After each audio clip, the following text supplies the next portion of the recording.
A redação é o coração de um jornal. É aqui que são escritas as notícias que mantêm a população informada. Apesar dos jornalistas dividirem o mesmo espaço, as funções são bem diferentes. Então vamos começar descobrindo como as notícias chegam até aqui.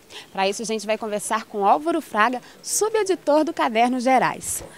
Álvaro, explica pra gente como que a notícia chega até aqui. Olha, a notícia chega de várias formas, mas o jornal, a gente tem uma equipe de apuradores, começa às 7 da manhã e vai até meia-noite. São alunos do último período que trabalham com a gente como estagiários por um período de 6 meses. Então eles fazem a apuração, quando há acidente, esse tipo de coisa, a gente tem apuração, manda a equipe, mas vou te dar um exemplo claro. No caso do serial killer, né, o homem que matou 5 mulheres na Grande BH, na região de Contagem. Um repórter, que não era nenhum repórter da equipe do Cadernos de Gerais, recebeu a informação de uma fonte de que a polícia já tinha confirmado o DNA em 3 mulheres mortas.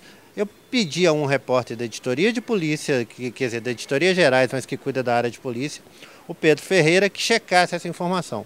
Outras fontes confirmaram a informação. O Estado de Minas foi o primeiro jornal a publicar a história. Então a notícia chega de várias formas. E além desse caso específico, como você disse, há também as agências de notícias, a questão do telefone, contato com as polícias. A gente faz, é o que a apuração faz, a gente faz a ronda o tempo todo, né? Você liga para bombeiros, liga para a Polícia Civil, liga para a Polícia Rodoviária Federal, você faz isso de meia em meia hora, o dia todo. E esse trabalho que os apuradores fazem é repassado para as editorias? Me é informado e eu defino quem faz o quê. Né? Porque às vezes os repórteres que estão mais acostumados com a área policial já estão na rua e o Cadernos Gerais, a equipe é muito polivalente. Aí o repórter que está na minha frente na hora, se ele não tiver com uma matéria muito grande, nada, a matéria dele cai e ele vai fazer a coisa mais emergencial. Além desses métodos de apuração, a gente está vendo aqui que vocês têm várias televisões espalhadas pela redação, cada uma em uma emissora. Por quê? Olha, depende, o pessoal do esporte, por exemplo, eles acompanham os jogos internacionais, esse tipo de coisa.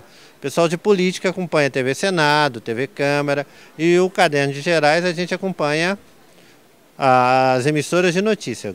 E esse ritmo acelerado de apuração se mantém o mesmo aos finais de semana? Sim, a gente tem um plantão, a gente tem equipe de plantão, tem repórter que chega cedo, de 7 à meia-noite, também no sábado e no domingo.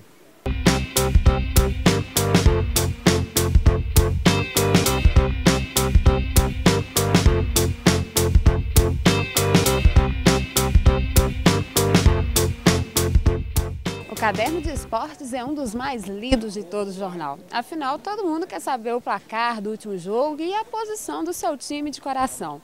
Cláudia Regui é editor do Caderno de Esportes. Cláudia, vocês têm uma rotina um pouco diferente dos outros cadernos, às vezes vocês trabalham até mais tarde. Como que funciona? Todo caderno tem uma rotina própria. E o de esportes tem as suas peculiaridades, que são essas competições, que, na maioria das vezes noturnas, que nos obriga a fazer praticamente 2 jornais por dia. Esporte, vez ou outra, acaba surgindo uma polêmica, como tivemos uma recentemente. Como que vocês lidam com essa questão, para até mesmo não gerar mais polêmica ainda? É o desafio permanente, principalmente numa cidade que é praticamente dividida em 2 clubes, o Atlético e o Cruzeiro. E a gente não consegue agradar os dois, é impossível, não tem como. Se a gente abre, por exemplo, eu abro 3 dias seguidos a página com o Cruzeiro, o atleticano vai reclamar. Eu recebo e-mails desaforados, vocês são tudo cruzeirense, vocês estão na folha do Perrela, não sei o quê. E se é o inverso, é a mesma coisa, vocês são tudo atleticanos, estão na folha do Calil, então nos reclamam de outra maneira. Então a gente está sempre ouvindo. Então esse equilíbrio é muito importante para a gente tentar manter. Aqui a gente tem cruzeirenses, tem atleticanos, tem americanos, tem torcedores do Fluminense, que eu tenho pessoas que vieram de fora aqui. Então a gente sempre está conversando. Eu tenho 3 subeditores, então a gente senta com ele toda tarde, falei, vamos abrir com o quê? O que está mais pegando? Então tem vários critérios. Se o jogo é aqui, se o jogo é fora, se o time está mais bem colocado, se o outro não está. Tem que ter esse discernimento para saber tem mais elementos que mereçam estar na primeira página. Esse é o equilíbrio que a gente busca. Então isso é difícil, é o nosso maior desafio. E é permanente e ele não tem como a gente agradar todo mundo. Como é passar para o leitor toda a emoção que envolve o esporte? Porque a televisão, no caso, ela tem a imagem, o áudio aliado. E no jornal, no impresso, como que é? O jornalismo esportivo, eu digo que eu sou um editor privilegiado, porque eu tenho uma imagem que os outros editores não têm. Eu tenho um antigo mestre, um repórter antigo que chamava Valdemar Toguinhó, lá do Rio, já falecido. Ele falava assim, o leitor do futebol, o torcedor do futebol, ele vê o gol, ele vê a ultrapassagem, ele vê a cortada do vôlei. Agora me diz aí um leitor de economia que tenha visto um pacote. Então eu tenho imagem de tudo, a gente tem muita foto, a gente tem muita ilustração, tem muito quadro. Eu conto na minha equipe como infografista. É o primeiro caderno de esportes da imprensa brasileira que tem uma infografista fixa. Então a gente tenta transmitir isso em imagem, dar mais elementos para o leitor, mais vinhetas, mais sessões, para tentar transmitir essa emoção que o esporte exige. A gente não pode apenas informar. Você disse que a gente dá os placares do jogo. O placar já é coisa velha, por incrível que pareça. Porque o placar está acontecendo no jogo, o torcedor já tem no relógio, já tem no seu celular, já tem tudo. A internet está fácil hoje, tudo ele já tem. O esporte tem um fator humano muito forte por trás, mais do que a tática, que a tática tem esse lado humano. Isso é um desafio cada vez maior da imprensa e é a única saída que a gente tem, até para poder conviver, não querer enfrentar e conviver com as novas mídias eletrônicas.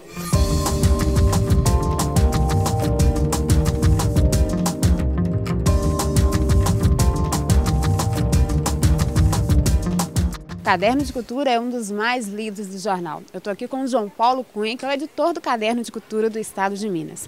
João, explica pra gente como que é o funcionamento aqui da Editoria de Cultura. A Editoria de Cultura é uma editoria que trabalha, eu acho que como todo jornal, com aquilo que gosta, né? São profissionais que são da área, que gostam de cultura, gostam dos vários setores da área artística e que trazem um pouco dessa paixão também para o jornalismo. Eu acho que nesse sentido o trabalho do Caderno de Cultura tem essa característica de ser também um trabalho mais apaixonante, mais apaixonado, que os jornalistas de uma certa maneira acabam sendo militantes nessa área, porque cobrem aquilo que gostam também de fazer, né? Você me disse que vocês não têm uma pauta específica, que ela vai muito da conversa entre você e o repórter, mas vocês têm um roteiro, né? Vocês podem mostrar pra gente? Claro. A gente faz uma reunião semanal, às vezes mais de uma vez por semana, onde a gente conversa e cada um traz as sugestões que ele tem para o caderno, né? Como a gente tem repórteres que são especializados em cinema, em teatro, em artes plásticas e literatura, essas pessoas têm muitos contatos, muitas fontes, estão sempre trazendo ideias, né? O jornalismo é feito de ideia, é feito de curiosidade. E a partir dessas ideias a gente tenta programar um cardápio de matérias, um cardápio de pautas que seja o mais atraente possível para o leitor. Para que todo dia ele tenha no Caderno de Cultura, primeiro, todo o serviço, né? Tudo que acontece na cidade, toda a programação, toda a agenda de espetáculos da cidade. Mas que tem também matérias que aprofundem, que trabalhem em questões estéticas, questões da política cultural, de alguma maneira a leitura do Caderno de Cultura seja informativa, mas que seja formativa também. Então, nesse sentido, a gente não tem uma pauta, aquela pauta tradicional, vou cobrir esse evento especificamente. A gente conversa, queremos fazer uma boa matéria sobre, por exemplo, teatro de grupo em Belo Horizonte. Então, as pessoas trazem informação, tem um grupo que tem um trabalho muito interessante, a área de teatro de grupo hoje tem trabalhado com coisas mais experimentais, e a gente vai desenvolvendo essa conversa e, a partir daí, o repórter programa a sua cobertura, o seu trabalho para fazer seu material. Tem como você mostrar um desses roteiros pra gente? Tem, claro. Aqui, ó, se quiser ver, a gente tem mais ou menos programado o roteiro das edições desse final de semana. No domingo, por exemplo, a gente já sabe que a gente tem o Oscar, né? Então a gente vai ter que fazer uma boa matéria sobre o Oscar, falando dos vários filmes que estão concorrendo, a chance de cada um desses filmes, tentar fazer um pouco do bastidor e um pouco uma visão crítica, né, dessa festa do Oscar. Na segunda-feira, né, a gente sabe que nessa semana nós vamos ter um show importante na cidade, que é o show de Guns N' Roses, que é uma banda que tem um público muito grande na cidade.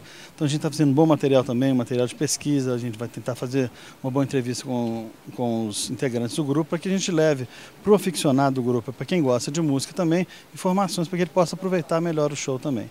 Então esses são os roteiros assim, de algumas matérias, que são as matérias de destaque do caderno, fora as outras matérias que fazem parte daquela agenda que eu falei com você.